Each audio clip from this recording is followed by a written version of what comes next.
Okay, let's get started. Just a 30-second advertisement. If you are in Israel or you are planning on being in Israel at the end of the month, we are running first ever Torah in Motion Israel trip. We are going to be doing two one-day trips. You can join for one or both on Wednesday, the 28th of December and Thursday, the 29th. Wednesday, the 28th, we're going to be in and around the Old City. Right? It's by foot, not on a bus, but we're going to be seeing new sites connected to Jerusalem, archaeology, history, a lot of the stuff we've been talking about, but seeing it in real life. And Thursday, we are doing a bus trip that is going to take us out to Gush Etzion, and also to the area of Beit Guvrin. And we're going to talk about the Bar Kokhba revolt. We're going to talk about Herodian and Herod, see the new excavations and the new technology in Herodian. It's really great. It's including a lunch and a winery stop, and it'll be very nice. So if you have any interest, if you're going to be here, in the chat, there is a link to the page where you can register. I have it on good information from Rabbi Kalman that on Monday, the prices will go up. So if you want to get the early bird discount, I am just quoting from him, now is the time to sign up. So I would love to see anybody who is around, and I will say this again at the very end. Yes, and anyone who wants to be in touch with me, you can email me and ask me any questions, and that is all. Okay, enough advertising. Now let's get started. Okay, so after we've gone through 3 of the 4 quarters and we did an introduction, today we're going to venture outside the walls. Okay, and we're going to take a look. This is our 5th out of 6 classes. Next time we're going to talk about the Mount of Olives, which isn't in the Old City at all, and technically isn't even really in the city. But today we're going to talk about what's going on outside the walls. Probably the most famous thing here is the neighborhood of Mishkinot Sha'ananim. And that's what we're going to be talking about, that first Jewish neighborhood outside the walls. But you may recognize the King David over here, right? The windmill, of course, from Mishkinot Sha'ananim. So our themes for today are like this. We're going to be talking about mostly about leaving the old city and building the new neighborhoods outside the walls. But we're also going to talk about this area earlier and later, right? Earlier in terms of what do you have in the proximity of the city in ancient times, okay? You have graves, and we're going to see graves are right next door to the old city. People did not bury inside the city, but they buried close to it. Okay, so we're going to see some ancient graves. This is a site that is also significant as the border between Israel and Jordan between 1948 and 1967. So we're going to address that a little bit. And we're also at the end going to take a little bit of a look at some of the grandiose building that happens here in the early 20th century, before Israel becomes a state, under the Ottoman Empire and under the British Mandate. Okay, so those are our basic outline of what we're going to be looking at today. Okay, so where are we? Let's just understand where we are. We are west of the old city, right? So here's our outline of the old city, right? I really wish I could draw straight. It would be so nice. Okay, sorry, not this, over here. Yeah, more or less. Okay, Zion Gate, right? Zion Gate, and we are to the west. So this nice green area here, we're going to talk about this. This is the area of Gei Ben Hinnom, the Hinnom Valley. Okay, Zion Gate and Mount Zion are on the eastern side of the valley. We are going to be on the western side of the valley. Okay, so here's the windmill. Here is the Begin Center. We're going to be talking about that, right? The King David and the YMCA. This is the area that we are going to be spending our time talking about. When we talk about graves, we're going to talk about right near the Begin Center, there's a site that's called Ketef Hinnom, Ketef as in shoulders, right? Ktefaim, the shoulders of the Hinnom Valley, meaning the slopes that are above the Hinnom Valley. And this is a place of burial. In fact, all of this area is a place of burial. We've also found burial caves right near the walls of the old city, right near the walls of the old city over here. People buried outside the city, but not very far outside the city. Okay, so that's just for us to understand. We're going to start by taking a look at Gei Ben Hinnom, which we've looked at already in the first introductory class, but helpful to look at it a little bit again. But then we're going to be taking ourselves to the western side of the valley and understanding what these sites are, but also important to notice, right? We said between 48 and 67, we're on the border, right? Obviously, the old city is in Jordanian hands. Zion Gate and Mount, well, not Zion Gate, but Mount Zion, as we mentioned in 2 times ago, right? We talked about how Mount Zion stays in Israeli hands, okay? But Gei Ben Hinnom, the Hinnom Valley is no man's land, okay? Dangerous, abandoned, not so safe to go from one to the other. And the neighborhoods on this side, right? The neighborhoods over here are kind of slummy on the border, not so safe places. Anyone who's been to Jerusalem in the last 30 years knows that these are no longer slummy in any way. These are very, very high-end, fancy neighborhoods, but that only happens after the Six-Day War. Okay, so that's just a few different things we want to keep in mind as we go along.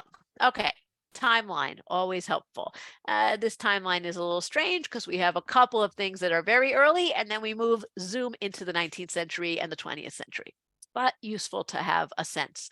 Okay, so the very end, the late First Temple period, 6th century before the Common Era, right before like the eve of the destruction of the First Temple, we have burial caves in Ketef Hinnom that we're going to be talking about. Very exciting, very important. Second Temple times, right? 1st century before the Common Era. The question mark is really in the wrong place. It should be after Herod. We have maybe a tomb that maybe was Herod's family, maybe not. We now know it definitely was not Herod's tomb because that's in Herodian, but maybe it's Herod's family. We'll talk about it, right? And the same time period, 1st century before the Common Era and on, we have aqueducts bringing water from the south, from the area of Gush Etzion, right, to the Temple Mount, going through the Hinnom Valley. Okay, massive jump forward to the mid-19th century where everything starts to change in Jerusalem. You have more and more people. You have life expectancy grows, and people just are outgrowing the old city. The ones who are outgrowing the most are the Jews, and that's what we're going to be talking about. And 1857, we have the first attempt at kind of new housing in the old city, but this is inside the old city. This is called Batei Machsa. Not enough land, right? Not enough space. By 1858, the Russians, who are the first pioneers, Russian Christians, of course, they purchased land and they built a church and they built hostels for men and for women, and they built a fancy hotel, and they are kind of the pioneers of moving outside the walls. But only a couple of years later, Moses Montefiore builds the first Jewish neighborhood outside the walls, Mishkinot Sha'ananim. We're going to talk a lot about that and about what else is built with his money, including what we call Yamin Moshe. Today, people kind of interchange Mishkinot Sha'ananim and Yamin Moshe, but they're actually two distinct neighborhoods. Okay? Another very important step forward for Jerusalem is 1892. We're coming up on 130-year anniversary.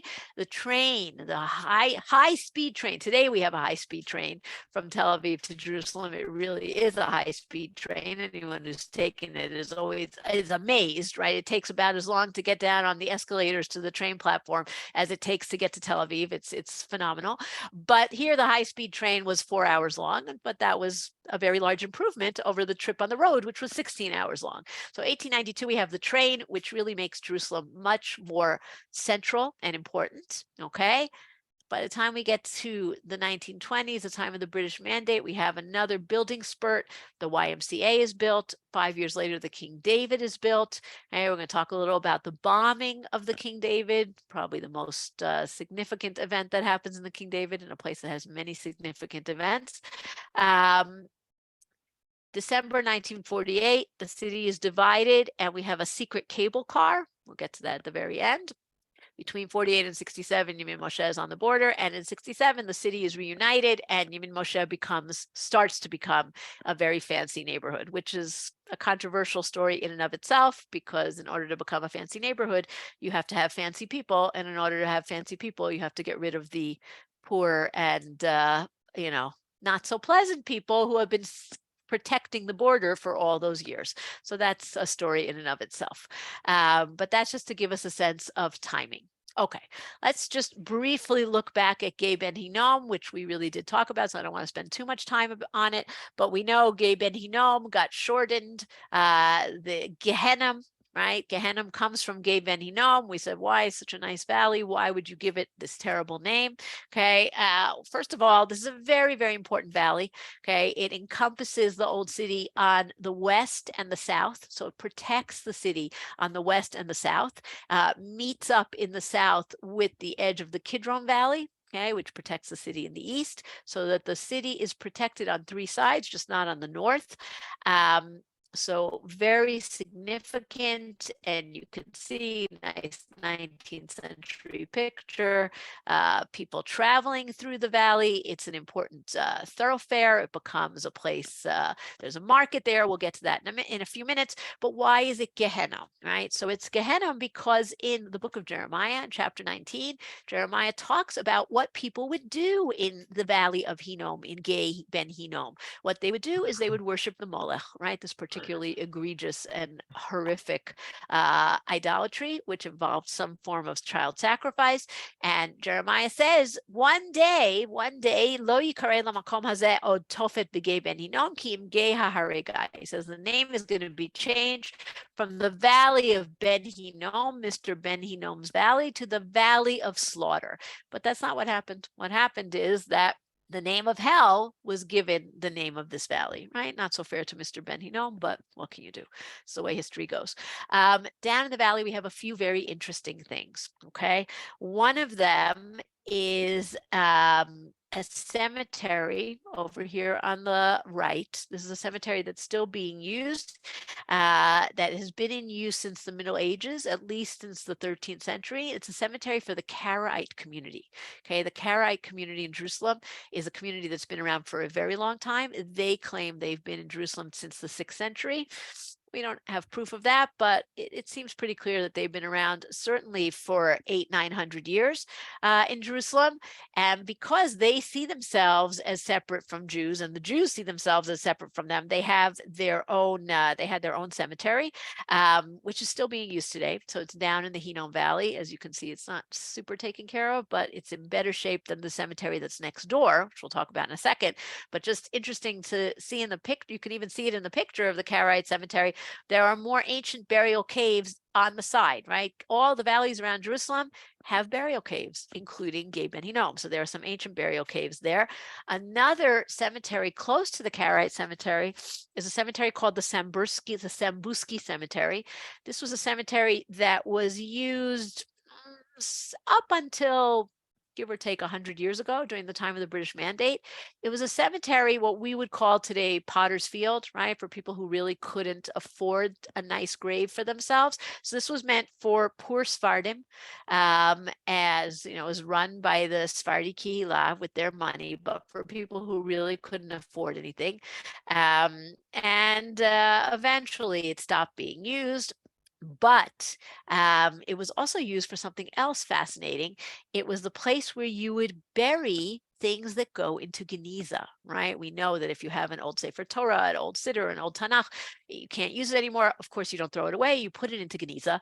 But at a certain point, the Geniza is full, right? You got to bury the Geniza. You can't keep the Geniza unless you're the Cairo Geniza.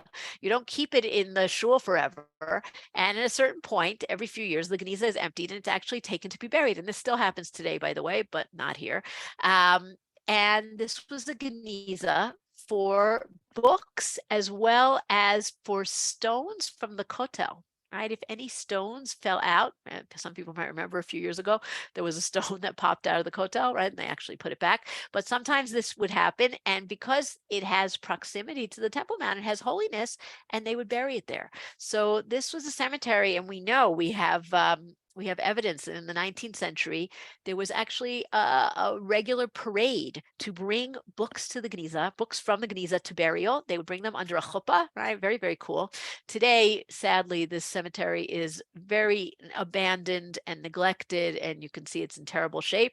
And in recent years, there has been an effort, mostly by tour guides, but I think anybody is welcome to come, that they have a day where they come and they restore and they clean up the cemetery, and they actually do it on the 7th of Adar, which is a very appropriate date, right? Zayin Adar, the date that is Moshe Rabbeinu's yortzeit, right? The day that he died. Why Zayin Adar? Because it's the date for people whose graves are not known, right? Because Moshe's grave is not known. So that's when they do this restoration of the cemetery. So that's just a neat little thing to know about.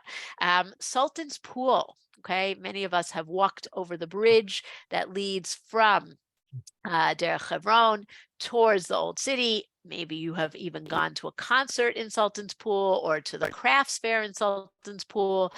And you may have said, well, why is this a pool? Because it was a pool.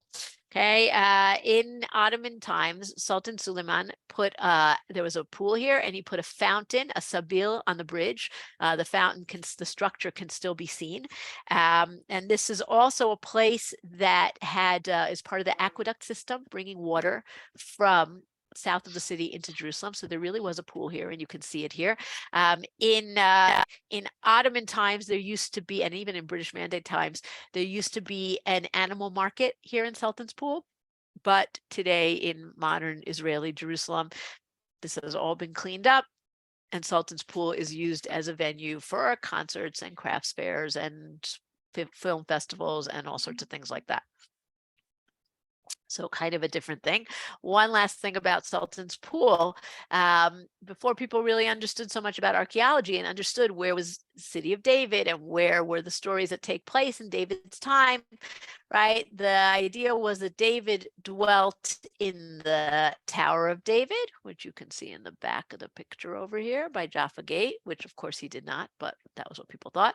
And when he looked out to see Bathsheba in her bath, where was she bathing? In Sultan's Pool, of course, because that's a great place to bathe, right? So that was the story about Sultan's Pool and David. Not true, Baba Mises, but still interesting. Okay. One more thing below Mount Zion. I think we might have talked about this, so we'll just look at it very quickly. Right, we have walls of the city, right? Mount Zion was within the walls of the city for a very long time. Okay, and in salvage excavations that were done here, we actually have a wall that goes back to Byzantine times. And below it, we have a wall that goes back to Hasmonean times. And below that, we have a wall that goes back to First Temple times. So we have the walls of the city that go towards the valley, not all the way down to the valley, but towards the valley. This is below Mount Zion, right? This is on the east side of the valley. Okay, but let's get to the west side, right? We talked about the shoulders of the Hinnom, right? On the other side of the valley. Today, you have the Menachem Begin Heritage Center, which is an amazing museum, very worth visiting. New building. Behind it, a much older building called the Scottish Church. Okay, that's from the Middle Ages. In between those two buildings, there's a complex of ancient graves. And today, the city of Jerusalem, a couple of years ago, actually made a very nice, accessible, with lots of explanatory signs, little park to showcase this place. Before, you had to walk into the Begin Center and go through the back and get their permission. Now you can actually walk in off the street. It's lovely. What is this and why is it important? So remember what we said, people bury outside the city.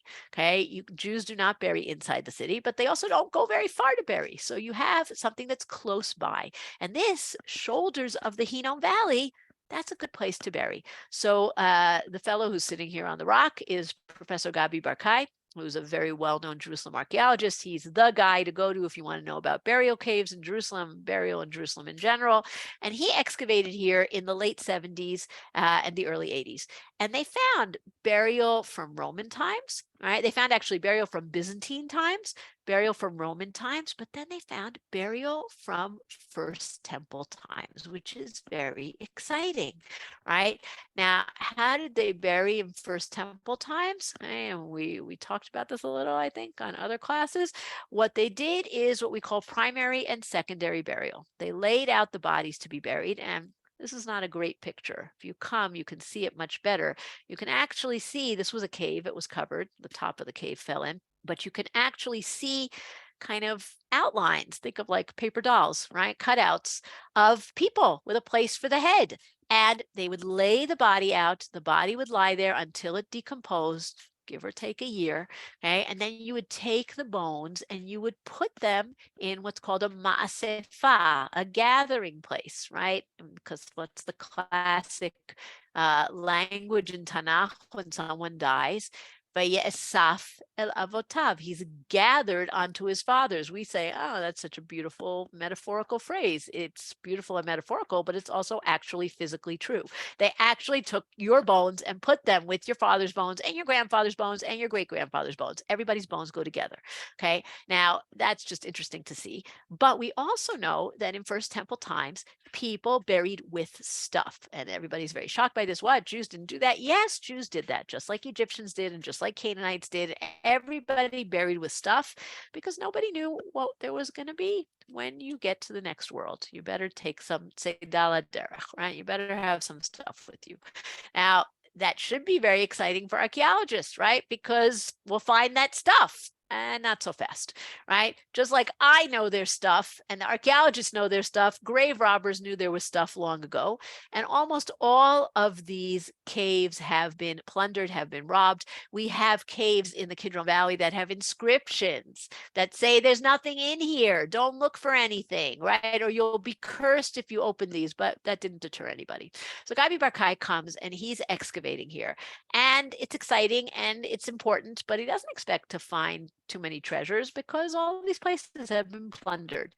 And the story goes that he was hosting a group of school kids who came to dig with him. And he had one kid who was not particularly helpful. So he sent him off. He said, you go dig away, far away from me. Get out of my sight. Right? He sent him off to dig somewhere else. And the kid comes back a little while later and he's very, very excited. He's holding something in his hand. He says, can I show you something? And what do you want to show me? Well, you sent me to dig over there. And I saw that in the cave that you sent me to, in the back, there was a little hole. And I was curious. So I crawled into the hole and I fell down into a second cave. The second cave was full of stuff. It had bones, it had pottery, it had jewelry, it had everything that you could imagine because nobody had discovered it. Okay, so it was an amazing discovery. But the most exciting thing that he found was, well, they obviously then went and cleaned it out and excavated and found everything. The most exciting thing were two tiny rolled up pieces of silver, which when they were very painstakingly unrolled, you can see have writing on them. Now, if you look closely, you can see that this is the old Hebrew writing, the Ketav Ivri Atik, right? In First Temple times, they used a different script than what we use today or what they even used in Second Temple times. And once they were able to unroll it and to read it, they found that it said something very interesting. It said, Yivarechecha Adonai v'yishmerecha, Ya'er Adonai panav elecha, v'yasem lecha shalom. Okay, almost the entire text of the Birkat Kohanim, of the priestly blessing that we say today in Beit Knesset, right? This is a Torah text. It is the oldest Torah text that we have. Although now there's just Facebook posts about an inscription that maybe is quoting Sefer Malachim, but not clear yet. Okay, but this is 500 years older than the Dead Sea Scrolls. Okay, this goes back to First Temple times, and it's a text from the book of Bamidbar, and it's a very, very, very exciting thing to find. It was very exciting at the time, and it's still exciting today. Why was somebody buried with a little rolled up piece of silver that had the Birkat Kohanim on it? Maybe it was a priestly family, or more likely, this was an amulet, right? You're going to a frightening place. You don't know what's going to be. You want something that's going to protect you. The Birkat Kohanim is going to protect you. I will tell the coda to the story, even if people have heard it before, just because it's such a good end to the story. After this was all cleaned up and restored and whatever, it was put in the Israel Museum. About 10 years later, Gavi Barkai was giving a tour of the museum to a group of soldiers, and he told this story. And a young man in the back raised his hand, and he says, "That was me. I was the kid." So that's just, it's a good story, and it sounds like it's not true, but it's actually has been heard directly from Gabi Barkai's mouth. So I trust it. Okay, another grave, and then we're going to move into the future. Okay. This is a grave that is behind the King David Hotel of today, right? If you've ever walked in that nice park behind the King David Hotel, the big, beautiful park. Why is it a big, beautiful park in this very upscale area? How come it's never been developed? Because it's owned by the Greek Orthodox Church, and green spaces in Jerusalem, unless they are deliberately set aside by the Jerusalem Foundation, they stay green because they're owned by a church, and the church doesn't particularly want to sell them or lease them. So that's the story of the park behind the King David. And in that park, tucked away in a corner of the park, is this burial cave. Now you can see it looks different than what we saw before. And what's interesting about it is it has this stone, right? This is just the top of the stone. The stone is actually a full circle, okay? And this is called an Even Golal. Right? In Hebrew, when you want to say the conversation is over, you want to tell your teenager, absolutely, this is never happening. It's called listom alav et hagolal, to close up with the closing stone, right? This is an Even Golal. When a person was buried, you rolled the stone in front of the cave, and that's it. You're not getting out anymore. This was discovered in the late 19th century by the autodidact architect, archaeologist, urban planner, et cetera, Conrad Schick. He suggested that this was the family tomb of Herod, because Josephus writes about Herod's family being buried outside of the city of Jerusalem. We have no proof, meaning we haven't found any inscriptions or anything to tell us that that really is what it is, but people do call it Herod's tomb. But now that we've found the tomb in Herodian, it seems less likely that this is Herod's family tomb, but so far we don't have anybody else that we can ascribe it to. All right, let's move into more modern times. Okay, so in the mid 19th century, okay, mid to late 19th century, the population in the old city grows enormously, particularly the Jewish population, right? Just to give you an example, Rav Shmuel Salant comes to Jerusalem in 1841 as a young man. He's a 25-year-old. He's brought to be the chief rabbi of Jerusalem for the Ashkenazi community, which numbers a few hundred. He has a very long life. By the time he dies in 1909, the Ashkenazi community is about 15,000. Okay, so it's a huge growth in a very short time.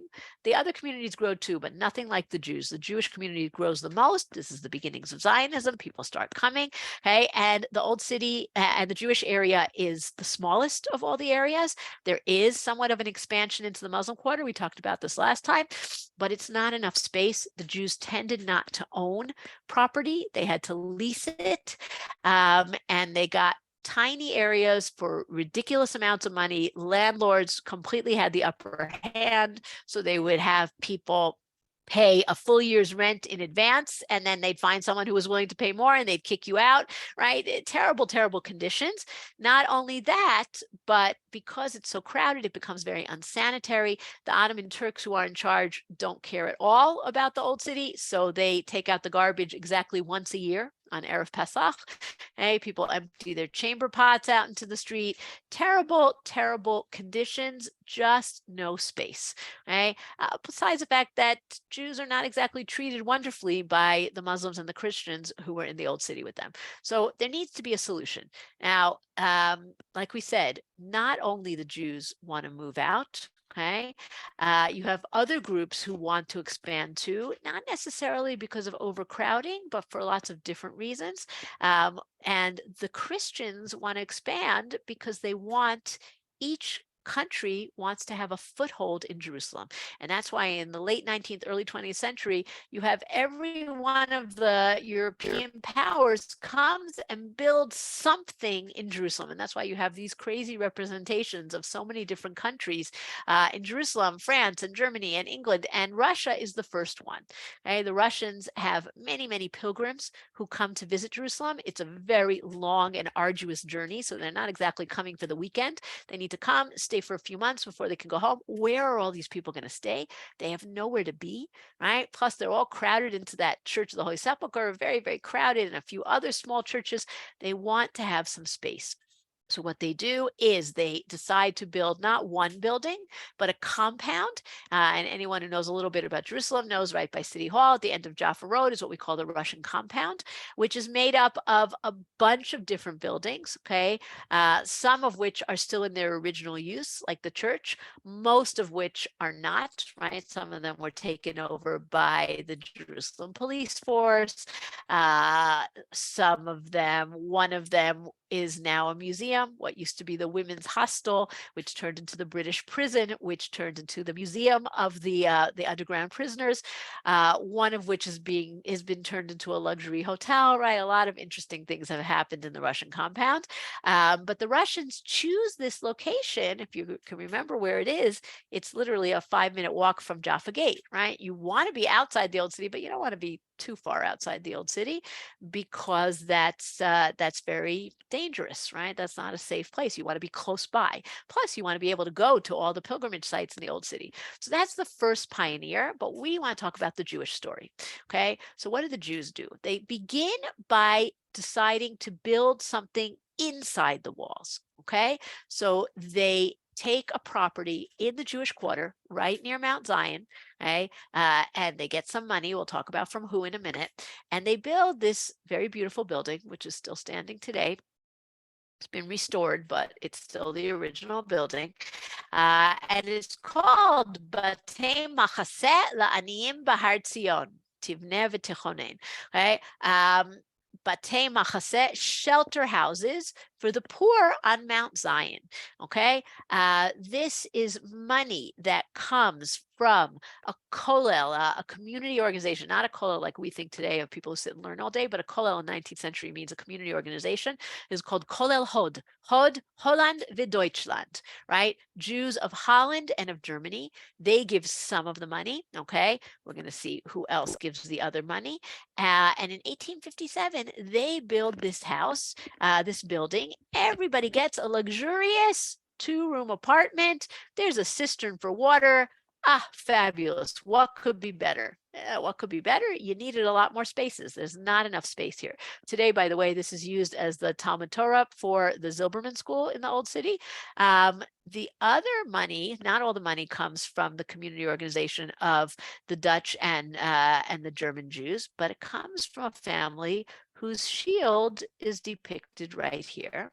Okay, whose crest, as you can see, it is red. It's kind of a faded red, but it's a red shield. Okay, red shield translate into German, Rothschild. Okay, the Rothschilds are, of course, one of the two addresses if you are a Jew looking for money. The other one, Moses Montefiore, we're going to come to in a minute, right? Not all of the Rothschilds are interested in helping the Jews and are definitely not interested in Zionism. Most of them are either very assimilated or convert to Christianity, but there are some who are interested in Jews and in the land of Israel.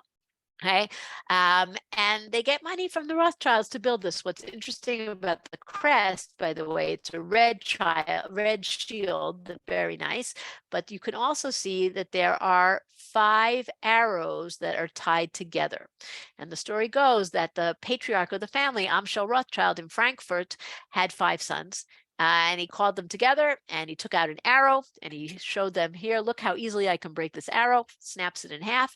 He takes 5 arrows, he ties them together, and he says to one of his sons, see if you can break it. Of course, they can't break it. And he says, if you stay together, your power will be unbreakable. But if you split apart, you won't be able to make it. So that's our Rothschild shield, Rothschild crest, but this is not enough room. And the understanding is that we have to move outside the walls. Now, this is a very drastic solution and nobody wants to do it. Okay. Why? Because it's scary outside the walls. Okay. There's wild animals, there's bandits. There's a reason there's a wall around the city. It's meant to protect you. So along comes the hero of our story. We're going to hear more about him in 1 minute. And that is Sir Moses Montefiore. And he says, okay, I understand all your issues and all your problems, but I'm going to help you solve them. So what does he do? What he does is he buys a piece of land. Okay. And he builds a neighborhood. First of all, it has a wall around it. And even today, when you walk through beautiful Mishkinot Sha'ananim and it's peaceful and it's lovely and it's expensive, the wall is still there. All right, the wall still exists, the gate still exists. So it's meant to be a little bit of a copy, a mini old city. And even the way he designs the buildings with the crenellations, right, with these designs on the top, it's meant to look like the old city. So it's walled, it's protected. Okay, he gives it a great name. He calls it Mishkinot Sha'ananim, peaceful dwellings. Oh, don't worry. Everything here is just fine. Right? You'll be so safe. Not to mention that one of the major news items in the 1870s was a Jew who was murdered as he was leaving the old city and going across Gay Ben Hinnom to come back to Mishkinot Sha'ananim. These were not fears that were unfounded. They were definitely founded. But the idea was this is peaceful, it's safe, it's secure, and there was a special contract that you had to sign in order to be accepted into the neighborhood. There were very strict rules about security and about sanitation, because those are the two things people are concerned about. Sanitation, because the old city doesn't have it. Security, because we're not inside the wall. So you couldn't bring in outside guests without permission. You had to make sure that your garbage was taken out and your floors were clean, et cetera, et cetera. So Moses Montefiore builds this neighborhood. He puts a windmill in it. Why? Not to be picturesque, but because this is a way for people to make a living. Okay, you're going to grind wheat into flour. The irony is that it's never used, because by the time he brings in the fancy imported equipment from England to make the best possible windmill, steam-powered mills had come to the land of Israel, and this is antiquated. This is archaic. It's never used. There's a famous poem by Yehuda Amichai where he talks about the windmill has ground dreams and visions, but it's never ground flour, right? But Montefiore builds these houses, and everyone gets this very nice, fabulous little apartment. And not only that, but he gave people free housing, right? Way to make a living, synagogue, and even a stipend to live here. But people are not very quick to sign up because they're nervous, because they're worried. And even the few people who sign up, many of them sneak back into the old city to sleep there at night because they don't want to be out here. But what happens? We have a terrible cholera epidemic a few years after this is built. And cholera, of course, is spread by dirty water, garbage, poor hygiene. And the people in the old city universally get sick. Those few brave souls who've moved out don't. And people say, maybe not so crazy. And they start to move in. Now, this area has all been restored because, like we said, between 48 and 67 on the border, not so safe. Today, one of the original buildings is a writer's residence. People want to come to write in Jerusalem, and they get a scholarship to come and do that for a year. This is where they stay. I just want you to notice above the rooms are the original designations. That was not apartment number 1, apartment number 2. It was Hebrew letters, right? So you can still see that today, which is kind of neat. The money, like we said, comes if you either ask the Rothschilds or you ask Montefiore, right? So Montefiore, we have Moses. I actually had in the older version that I had of this PowerPoint, I had a picture of him as an old man, and usually you see pictures of him as an old man. He actually lived to a very old age. He lived to be 101. But I said, poor Montefiore, let's put a picture of him as a young man. So here he is as a young man. I wouldn't say he's like going to win any beauty contests, but okay, at least he's young. His wife, on the other hand, is very pretty, Judith. They very interesting couple. They were both very very involved in helping the Jewish community. She comes from a moneyed Ashkenazi family in England. Her sister is married to a Rothschild. He comes actually from not such a wealthy family of Sephardim from Italy who moved to London, but he builds himself up and then marries into this family. And his brother-in-law is a Rothschild, and they do business together. And he does very well for himself. He does so well for himself that he can retire in middle age and basically help Jews. Right, that's pretty much what he does. And he travels to the land of Israel. They travel to the land of Israel 7 times. He has many attempts to help the Jews of Jerusalem. Mostly they spurn him because they're all so quarrelsome and they can't agree on anything. But they do a lot to try and help the Jews of Jerusalem. They never had children. They were unable to have children. And that's why the 5 neighborhoods in Jerusalem that are named after him are a very important memorial. By the way, their marriage was very scandalous at the time because she was Ashkenaz and he was Sephardi, right? And that was not done. But he proved himself. He was a worthy husband, and it kind of broke down some barriers. They had so much money that he was knighted, and he actually became I don't remember if it was the Lord Mayor or the sheriff of London, I think. And this is a Jew in the 19th century. This is very unusual. They build themselves a fabulous estate in a place called Ramsgate. Their next door neighbor would come and play in their garden. A nice little girl whose name was Victoria. She would play in their garden. She becomes, of course, Queen Victoria. Okay, so he's very, very well connected, but very involved in helping the Jews, and very much a proud Jew at a time that it wasn't so easy to be a proud Jew. And this is, you can see this from his family crest. Okay, obviously he's knighted. He becomes Sir Moses Montefiore. He has to have a family crest. But what is his family crest? He's got the Lion of Judah. He's got Hatzvi Israel, right? The deer is also a symbol of the Jews. He's got banners that say Jerusalem. So he's very much a proud Jew, and he becomes very much kind of this figure of folklore almost. And anyone who knows a little bit Hebrew songs knows this song, which sounds much better in Hebrew, right? Hasar Moshe Montefiore, right? V'hu ala Merkava. It's all about how this is a song by Chaim Chefer, famously sung by Yehoram Gaon. And basically, it's about how every time the angel of death would come to collect Moses Montefiore, he would say, oh, no, no, no, no, I got a lot to do. I got to help the Jews in Russia. I've got to help the Jews in Damascus. I have to help the Jews in Jerusalem. It's not time yet, right? But finally, they translate it here as the Sir, right? In Hebrew, it's Hasar. Hasar, like the officer or the dignitary. When he turned 100 in another year, the angels granted him the very last kiss, and he slowly closed his eyes, asking only a Jerusalem stone to be put under his head. But still to this day, when the night falls, there are those who are ready to swear that they saw him wandering next to his carriage, right? So in Jerusalem, in the beautiful restored Mishkinot Shananim, you can go and you can see Sir Moses Montefiore's beautiful carriage, which he traveled in. Now, realize traveling in the 19th century was not so easy, right? None of the luxuries that we have today. And when Sir Moses and Lady Judith would travel, he would bring with him, he kept mitzvot. He wasn't so careful when he was young, but he became a Shomer Shabbat, Shomer Kashrut Jew as he grew older. And he brought with him a shochet, a ritual slaughterer, so that he always would have kosher meat. He brought with him his own dishes, and he had this special outfitted carriage that he would travel in. And this was on display in Jerusalem for a long time, until in the 1980s there was vandals who broke into the display case and destroyed it.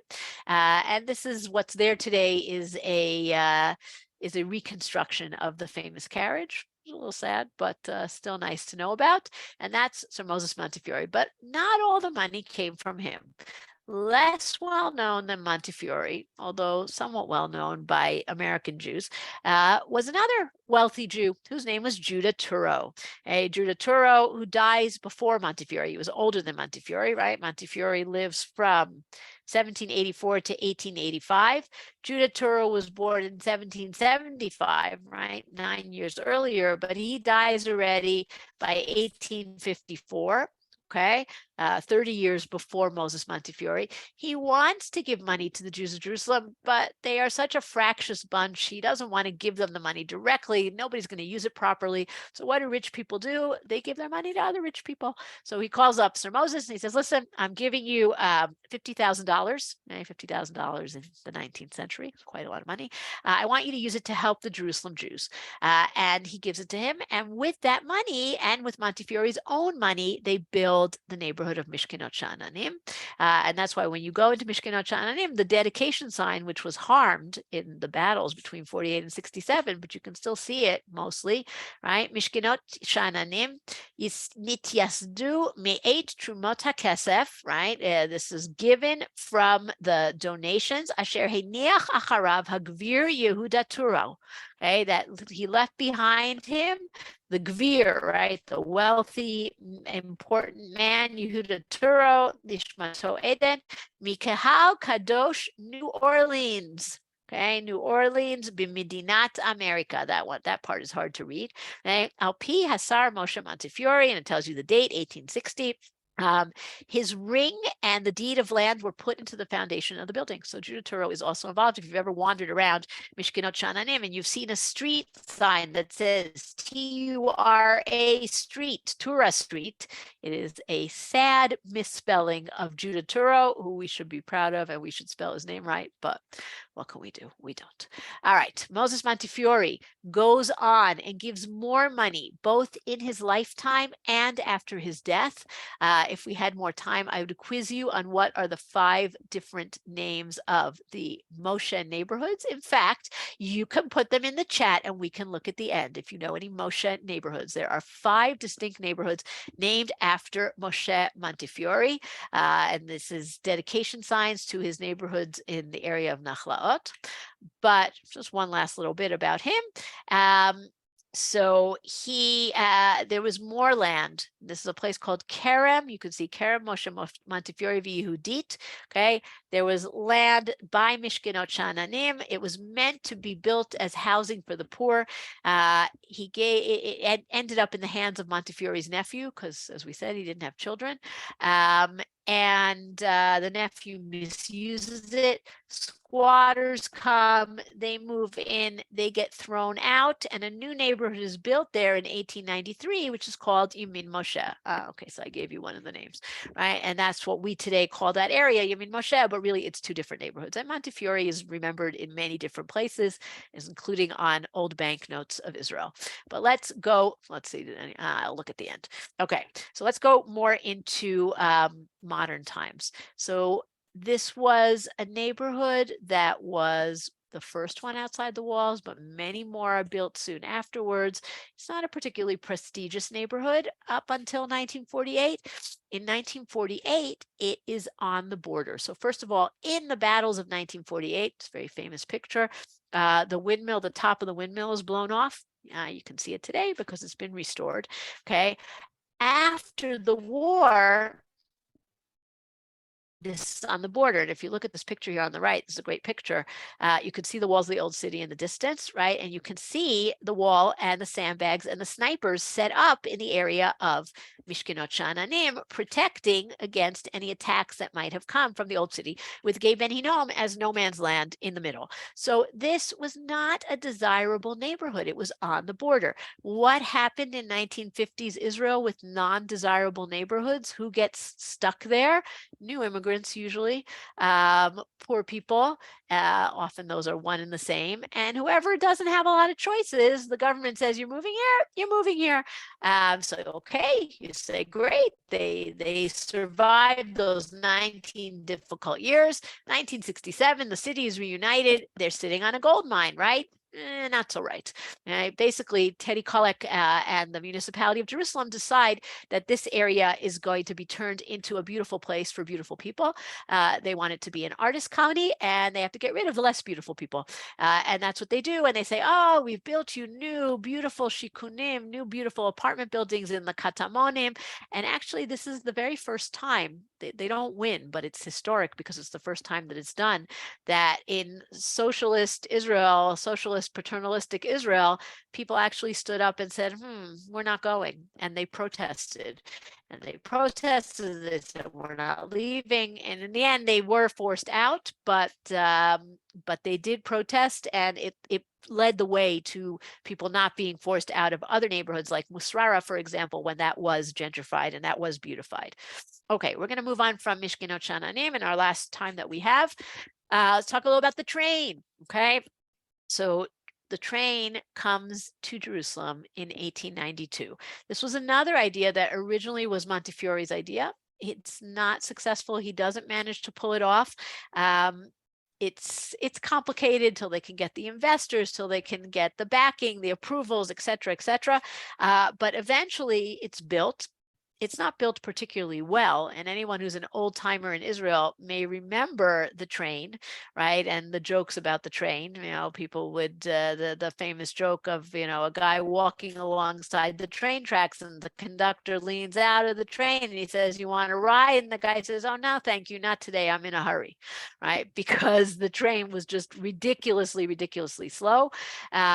And it stopped being used about 20 years ago. And today we have the new train, right? It had many stages. But when this train is built, this is a very big thing. It means it heralds a new era in Jerusalem, because instead of a 16-hour 2-day journey by wagon, donkeys, and camels from Jaffa to Jerusalem, you could load things onto the train from the port in Jaffa and ship them to Jerusalem in 4 hours. So this is a very, very big deal, and it's celebrated with a lot of ceremony, and it opens up neighborhoods in the south of Jerusalem because people want to be near the train. So it is an important milestone in the history of Jerusalem. Not far from the train is a very iconic building, which today is somewhat obscured by its across the street neighbor, the King David, but this is actually a very important building, and that's the YMCA. Just like the European powers want to build in Jerusalem, the Americans, they come a little later, but they also want to build in Jerusalem.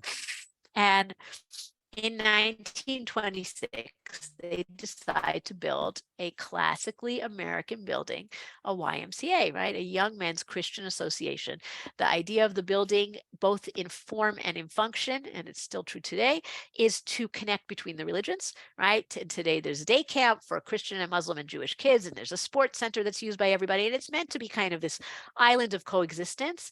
In the beginning, the Jews of Jerusalem objected because they said it's going to be a missionizing place. It's really not a missionizing place.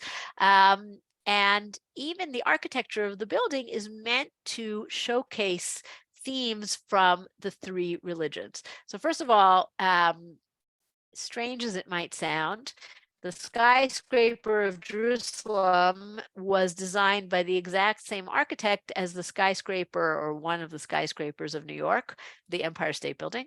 Okay? Arthur Loomis Harmon, American architect, and he comes to Jerusalem and he designs the YMCA. YMCA is slightly shorter. It's only 6 stories high, but it's a skyscraper in Jerusalem.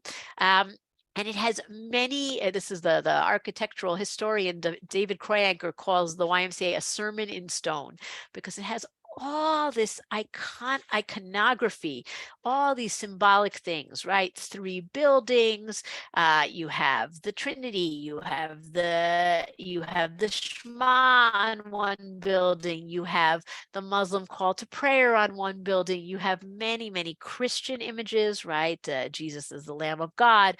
You have the Gospels, you have 12 trees in the garden that are meant to represent the 12 tribes or the disciples of Jesus. You have many, many, many things, verses that are on the walls. It's really a fascinating building. Inside, it's also very, very beautiful, with designs that are like these Damascus ceilings, and very, very rich. The rooms are not so fancy, but the public spaces are very beautiful. And if you live in Jerusalem, you may have done this, you can venture up into the tower, which doesn't seem so high, but once you get to the top, you actually have an amazing view everywhere. And right before you get to the top, there is a whole set of bells because the YMCA has a carillon and they do bell concerts, which is really cool, right? So this is the time of the year for the YMCA. They do Christmas concerts, they do all this kind of stuff. But 5 years after the YMCA is built with its unparalleled, unbroken view of the old city, the King David goes up across the street and completely destroys their view. Not very nice. Okay. The King David becomes the Hotel of Jerusalem, built in 1931. It's the place where anybody who's anybody is going to stay.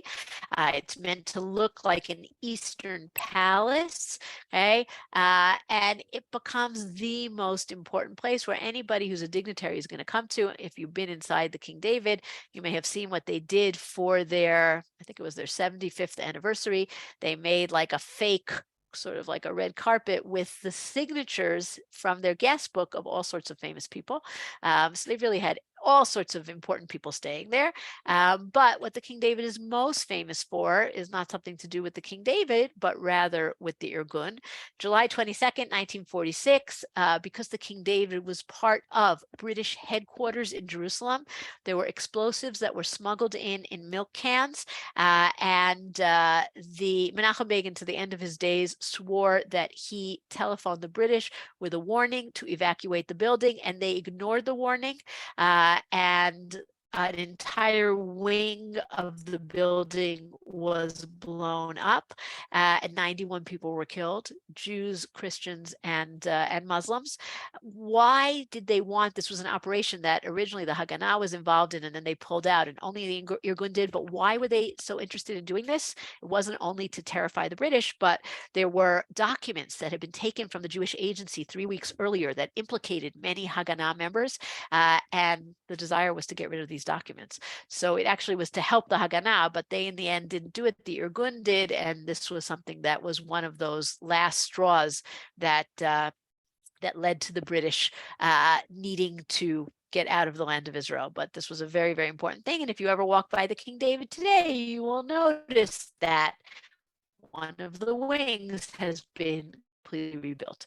Okay, and our final thing that we're going to look at, remember we said that the Hinnom Valley between 48 and 67 was no man's land, okay? How could you get from the west side, which was under Israeli control, to the Mount Zion, which was also under Israeli control, by going through no man's land? So you needed to get supplies, you needed to figure out what to do. So this gentleman here with the glasses, his name is Uriel Chefetz. He was a hero in 1948. He was a hero again in the Yom Kippur War, evacuating civilians in his private car. He was really an extraordinary guy. He was wounded very terribly trying to help people in the Ma'alot terror attack, and he died of his wounds. He was an extraordinary guy, but he was an engineer. And he designed a very small and clandestine cable car that stretched out over the valley, a 200-meter cable. At night, it was kind of, the cable was slackened and put down into the valley so that nobody could see it. And during the day, you could ferry supplies, and not very comfortably, a couple of people across. It was only used for about 6 months because it was very, very impractical. And they really didn't need it in the end. They didn't have to smuggle supplies across. And then it was put down into the valley and kind of not forgotten about, but nobody really talked about it. And only in 1972 did they create a museum for it, which still exists today. It's right next to the Mount Zion Hotel. And you can see the little cable car has been put back up and pictures about the whole story. And it's actually a very interesting story. And he, in fact, built not one, but two cable cars. If you go up north to Ein Gev on the eastern side of the Kinneret, so above Ein Gev was a mountain called Susita, which had an Israeli outpost on top, and he built a cable car that went from the kibbutz to the mountain as well. So he was a very interesting guy. All right, let's see what questions people have, and then I have to announce our, should I announce the trip first? I'm announcing the trip first, okay? I'm going to put it in the chat now again. If you are in Israel or you want to be coming to Israel, we will be doing a first ever Torah in Motion trip to 2 different days, Wednesday, the 28th of December, Thursday, the 29th of December, Wednesday in Jerusalem, Thursday in Gush Etzion and Beit Guvrin. It is going to be a really, really nice trip, and I am going to guide it, and I would love if anyone could come. And Rabbi Kelman says that the prices are going up on Monday. So early bird discount. Sign up. All right. Let's see what questions we have. No, private. Shlomo Artsy mentions Beit Guvrin in one of his songs. Yes, it was a military. It was important in the 1948. I don't remember the reference exactly. Who owned the property in the Jewish quarter? Usually Arab landowners. Right, Arab landowners own the property. Yes, good afternoon. Could you connect me with the eyeglasses? Whoever is department? talking, can Thank you mute yourself? Whoever you are, I don't see who you are. I'll just mute everybody. You can unmute yourselves when you want to. Please, All Sandro, about please those unmute yourself. I tried to mute. Okay. There's a song about Montefiore. Yes, we brought that in. Yoram Gaon. Montefiore was the executor of Turo's will. Correct. Which donor was known as Hanadiv Yadua? That's Rothschild. Edmund de Rothschild. He's the guy who gave money for Zichron Yaakov and Rishon LeZion and the winery, etc., etc. The Montefiore census. I don't know anything about that. I will look it up. Never heard of that. Whoever said that can write about it. If can talk about it, you can unmute yourselves. Young Romram Gaon, yes. Kiryat. Okay, so now we're getting the answers to my question. Kiryat Moshe, you mean Moshe. Very nice. That's 2. Kiryat Moshe, Mazkeret Moshe. Oh, Moshe, Zichron. Oh, very nice. You got them all. Good for you, everybody. Oh, Moshe, Zichron Moshe, Mazkeret Moshe, Kiryat Moshe, you mean Moshe. All right. Mamila is also very interesting. Mamila is a different thing. The whole joke was that the YMCA was the tallest building. Who can forget Paul Newman? It's true. Who can't forget Paul Newman? No one. Okay. The Montefiore song. I will see if I can find it. Anyone, I'm going to unmute you all. Oh, I didn't allow you to unmute yourself. You can unmute yourself if you have anything else you want to add. Does anyone want to add anything? I will look for the Montefiore song meanwhile. The Montefiore census was done because before he came, they would do a census in order for him to give out money to people.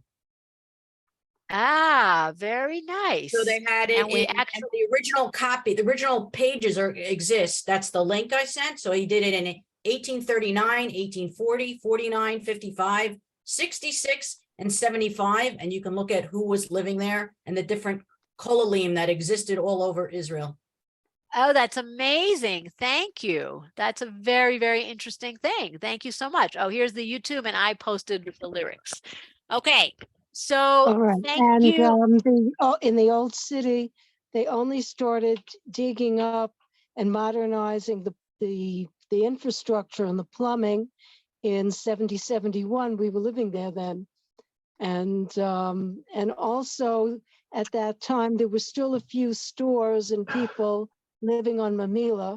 Mamila was one of the reasons why you see all the numbers is because they had beautiful buildings with unbelievable windows. We used to shop in the middle of Mamila at Levy's Makola when we couldn't make it up to Supersol.